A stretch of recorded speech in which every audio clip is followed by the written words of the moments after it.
এখন রান্না করব পটল দিয়ে আলু দিয়ে। এর জন্য পটলগুলো কেটে নিয়েছি আর এখানে করে নিয়েছি পেঁয়াজ ভাজি। এখন আমি পটল আলু ভালোভাবে ধুয়ে নিচ্ছি। পটল আলু ধোয়ার পর দিয়ে দিচ্ছি কড়াইতে তেল। এবার আমি পেঁয়াজ কুচিগুলো হালকা লাল করে ভেজে নেব। পেঁয়াজ কুচিগুলো ভাজার পর এখন আমি ভেজে নেব পটলগুলো। পটলগুলো সব এক এক করে দিয়ে দিলাম। পটলগুলো দিয়ে দেওয়ার পর দিয়ে দেব স্বাদ মতো লবণ। লবণটা দিলে পটলটা নরম হয়ে যায় আর কি। পটলটা ভালোভাবে ভেজে নেওয়ার পর কড়াইতে তেল দিয়ে দিয়ে দিচ্ছি বাটা মশলা। এখানে আমি মরিচ, সরিষা আর জিরে বেটে নিয়েছি।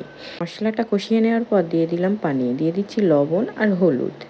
ভালো করে মিশিয়ে নিয়ে এখন দিয়ে দেবো পটলগুলো। ভালো করে নেড়ে চেড়ে এটা আমি কষিয়ে নেব আর কি।